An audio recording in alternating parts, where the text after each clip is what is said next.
Have you ever seen a city street go from dry to completely flooded in just a few minutes?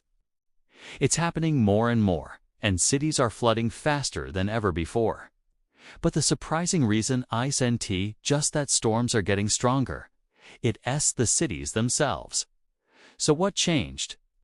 Why does a modern city flood so much faster than the land it was built on? Imagine turning back the clock. Before the city existed, this area was likely covered in forests, grasslands, and wetlands. When it rained, the ground acted like a giant, natural sponge. The soil, the plants, and the tree roots all worked together to soak up the water, slowing it down and letting it seep gently into the earth. But modern cities are the complete opposite. We've replaced that sponge with a shield. We've covered the land with concrete, asphalt, and rooftops. These are what experts call impervious surfaces, surfaces that don't let water pass through. Instead of soaking in, the rainwater hits these hard surfaces and immediately runs off. Think about it. In many major cities, over 70% of the land is now covered in these hard, impenetrable materials. The more we build, the more we pave, the less absorbent ground we leave.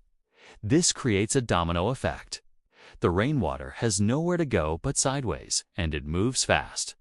It gathers speed as it flows across parking lots and down streets, creating a sudden, powerful surge of water that rushes straight towards our drainage systems, overwhelming them sometimes within minutes.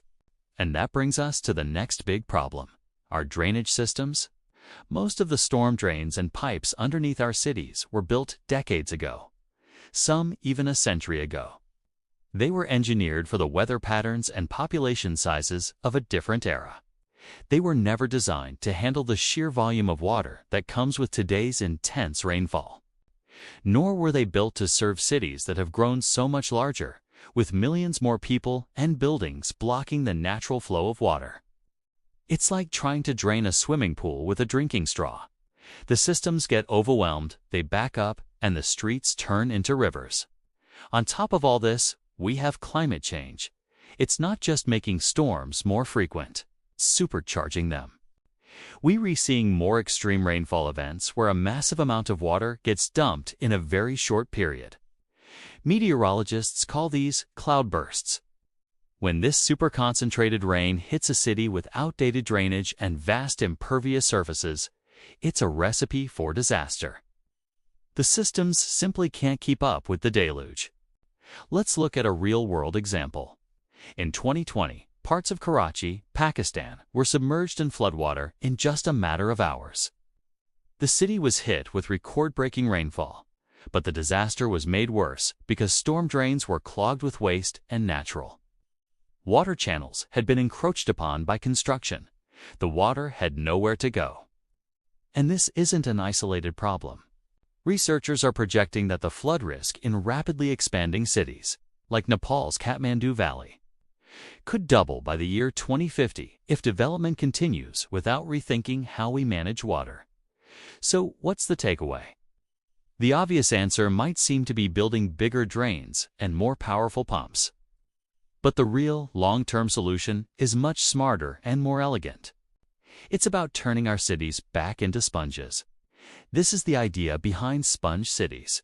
Instead of fighting water, we design our cities to work with it.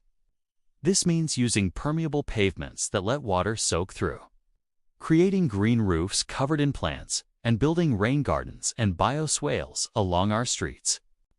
These green infrastructure projects help absorb, clean, and slow down rainwater right where it falls, taking the pressure off our drainage systems before a disaster can even begin. The solution isn't just bigger pipes, it's building greener, smarter cities. Thanks for watching. If you found this interesting, consider subscribing for more videos just like this.